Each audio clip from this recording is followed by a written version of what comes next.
Hey everybody, Jen Turnham here. I wanted to get on today before starting the celebrations for tonight and share with you some lessons. The reason being, obviously this is the end of a decade, so I've spent a couple of days reflecting on how the decade has been for me. And I realised that it's been a decade of devastating lows, but also extreme highs. So I'm going to chat to you about a couple of those now and also share with you the lessons that I have taken from this past decade and reflecting on it. Before I get started though, love to hear where you're watching from, where in the world. Also, while I'm going through this, maybe have a bit of a reflection or a bit of a think about what are the biggest lessons that you've taken from either this past year or this past decade, and share those with us, you know where, down below. And also let us know, what do you commit to doing in 2020 as a result of the lessons that you have learned this past year or this past decade. I've also attached to this video a much longer post which includes all the highlights and the lowlights of the decade for me. So if you want to read a bit more, then there's more details below. I'm just going to talk about a couple today. Okay, so first of all, I'll talk about the devastating lows, and I'll try not to get emotional because I normally do when I talk about this. So basically the devastating low came late in 2012. Dad received an email from my auntie Jerry in Wales, and in that email she shared that the doctors had finally figured out what was wrong with her and why she kept getting cancer. She first got cancer, I think, about the age of 30. And what they discovered is there's a genetic abnormality in our family, and it's called Lynch Syndrome. Now, the reason that this is a devastating low is because if they had found this maybe 10 years earlier, the result could have been that it could have saved my mum's life, because that's why she died so young, because she had the genetic abnormality. So that was really hard for us to obviously deal with. And then on top of that, because it's a genetic abnormality and because we're pretty sure, well, we know mum must have had it, that meant that there was a 50-50 chance that my brother and I would also have the defective gene. So on top of finding out that we couldn't save mum with this too late, we also then commenced the genetic testing process. We had to have counselling. We had to chat to each other about how would we feel if one of us is positive, the other's negative. What if both of you are positive? What if both of you are negative? So there was quite an extensive process. It isn't just, oh, yep, go get your test done. And I remember one of the things during these conversations that my brother and I had, he said to me probably one of the sweetest things that anyone has ever said to me in my life, because we were talking about, well, what would happen if one of us had it and the other one didn't. Now, a little bit of background of Lynch syndrome is for men, they're at extreme risk of getting colon cancer, but there's a very good screening process, and it basically involves every year they have to have a colonoscopy, and they can usually find the changes quite early. For women, the risk of colon cancer is the same, so very high, but there is also a significant risk of like endometrial cancer, ovarian cancer, basically cancer of your lady parts. However, there isn't a good screening process for that, so they basically what they do is they give you a full hysterectomy. So if I had the gene, that's what I was contemplating. So as a result of finding out all that knowledge, David and I had a conversation, and as I said, he said to me one of the sweetest things that anyone has ever said to me. He said, if one of us has to have it, then I hope it's me, because it's so much worse for you, because obviously women have the risk of those cancers. So that was such an amazing thing for my little brother to say. And then as a result of the genetic testing, well, before that actually, because we were kind of behind the 8 ball in getting the genetic tests in place, they decided to just start screening us as though we had the defective gene. So we both had to go off for colonoscopies, and that's when they found a golf ball sized tumour in my little brother. So that was another kind of really low, because you can imagine that was the start of chemotherapy, radiation, massive surgery, 8 months with an ileostomy bag, reconstructive surgery, bowel obstructions, just so much trauma that my little brother had to go through. And obviously the rest of our family, we were dealing with that as well. So that was the, I suppose, most devastating low of the past decade. But that also leads into the highest of highs, because as a result of all of this stuff that happened, like finding out that we perhaps could have saved mum if we knew this information, the fact that David was already had cancer at age 32, he's obviously got the defective gene, he's got Lynch syndrome, which means he's going to have to be very closely monitored for the rest of his life.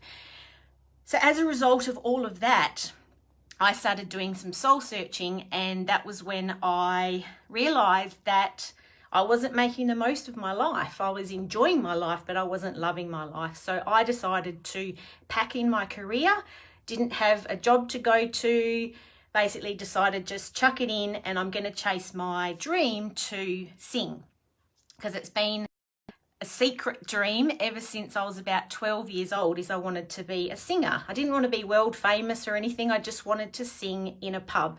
So I decided to chuck in my career and decided it was now or never. I didn't want to get to age 50, 60 and have regrets that I didn't even try. So from this devastating low came literally a dream come true high in the past decade. So that basically happened 2013 was when I first started getting gigs. Originally I was working in an acoustic duo. I was singing, and I was singing with a guitarist. And then I also, not long after that, joined a band, and we used to do all sorts of music. We just used to mainly rock, 80s rock, classic pub songs. So I went from this awful situation that my brother, well, we all are still dealing with, because he has that abnormality in his genes. So there is a high chance that the cancer is going to come back. But I suppose all of these things put together, and looking back on the decade that I've had, I wanted to take the opportunity to share some of the lessons that I have learnt as a result of, as I said, really low lows and really high highs. So the first lesson I wanted to share is we need to have good and bad, ups and downs, light and dark in our life in order to really truly appreciate the good times. So next time you're in Struggle Town, remember that it is not forever. You just need to push through this tough time, and there will be good times on the other side of it, and we can truly appreciate those good times when we've had tough times. So that's the first lesson. The second lesson I want to share with you is Chase your dreams. Don't give up on your dreams. I think doing that for me just lit this fire inside of me that I don't think can ever be extinguished now. I've kind of got to experience life at a different as a result of choosing to just take the plunge and give it a try and see what happens. Don't be one of those people who get to later in life and go, if only, oh, I wish I did this. Why didn't I give it a try? So chase your dreams and start today, start tomorrow. Don't wait until it may be too late. The third lesson I want to share is how important it is to fill your cup first. If you want to be the best you can for your loved ones, for your family, for your children, it is so important to fill your own cup. And the concept is that if you're trying to, let's say I should have had a wine glass for this so I could do the demonstration. Let's say you've got a wine glass and it's only half full. If you are trying to give to others from a glass that is only half full, you're not being the best you can be for them. So you are actually letting them down because you're not giving as much as you can because you've only got half a cup. Now you imagine if you just keep pouring wine or champagne, whatever it is, into that cup until it's literally overflowing, that is where you want to give to others from that overflow. So it is so important to just keep filling your cup, doing the self-care activities, doing things that are just for you, and then giving to others from the overflow. That's lesson number 3, fill your own cup first. The fourth lesson is that life is short. Now, I think that's obvious to most people, but losing mum at a young age and then my brother going through very traumatic cancer at only 32 really put things in perspective for me, and I just want to share that lesson with everybody. So it's a phrase that I think gets bandied about so often. Life is short, life is short. But have you ever stopped to really think about what that means, and are you living a life that gives justice to that statement, or is it something that you just say? So life is short. It's time to respect that, living life now to the full. So that's lesson number 4. Lesson number 5 that I want to share. Hi Jan, how you going? Mwah, mwah, mwah. Big hugs. That's my godmother. Very exciting. So lesson number 5 is appreciate what you have.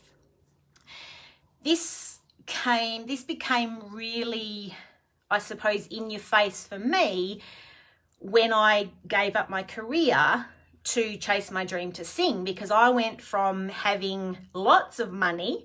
I had a lot of disposable income because I was the state manager of a leadership training company. So I was on pretty good money. So I went from that to being a poor musician, basically. I got a part-time job just to pay the bills and keep me afloat while I was chasing my dream to sing. But what I learned is that even when you're broke, there are still so many things in life. There's still much that you have in your life to appreciate. And it really taught me how little money we do need in order to enjoy life. Obviously, there's a certain level that we need to achieve so that we're not living in poverty, but having more and more money doesn't make you happier and happier. In fact, the research suggests that once you get past a certain point, it doesn't add more happiness. In fact, the happiness starts dropping off. A powerful lesson for me is how much I could love my life when I was living on next to nothing. So appreciate what you have, because there is always something. And that leads me on to the final lesson I want to talk to you from my decade is, even on bad days, you can find something good. Appreciating what you have. So even when you're having a really tough day, that's probably the most important time to start to think about what you still have. And I was talking to one of my clients recently, and she was having a really tough day. She'd fallen into a bit of a hole. And one of the things that we've been working on is a gratitude journal. And even though she had one of the worst days she's had in a very long time, she still wrote her gratitude journal. And the thing that she wrote on it was, I'm grateful that I made it through today, because that's how down in the hole that she was. So even on bad days, you can find something good in your life. And on bad days, it is probably, that's when it's most important to look for those things. Stop, take in your surroundings, think about the people and the things and the experiences that you have in your life, and focus on those good things to help pull you out of that slump or that bad day. So just to sum up, my 6 lessons from a decade of devastating highs and devastating lows and chase your dream highs. My 6 lessons are: we need to experience good and bad in order to appreciate the good. It's important to chase your dreams. Don't get to an age where you say, if only, I wish I had tried. Fill your own cup first. Life is short. Appreciate what you have. And even on bad days, it is possible to find something good to be grateful for and to focus on. So this is me farewelling a decade that's been a very emotional decade. There's more details in the post attached to this video about all the things that I have gone through this decade, including the good things. And I'm going to go and appreciate some people I have in my life and have a few drinks for New Year's Eve. And Warren flies back in tonight, so I'm very excited to see him. So have a great night, whatever you're doing, and please, as I mentioned at the beginning of the video, let me know what's your big lesson from either the decade or this past year, and what are you going to commit to doing in 2020 that is as a result of the lesson that you learnt. That's all for me now. Ciao, and I will see you all soon. Thanks for watching. Take care. Mwah.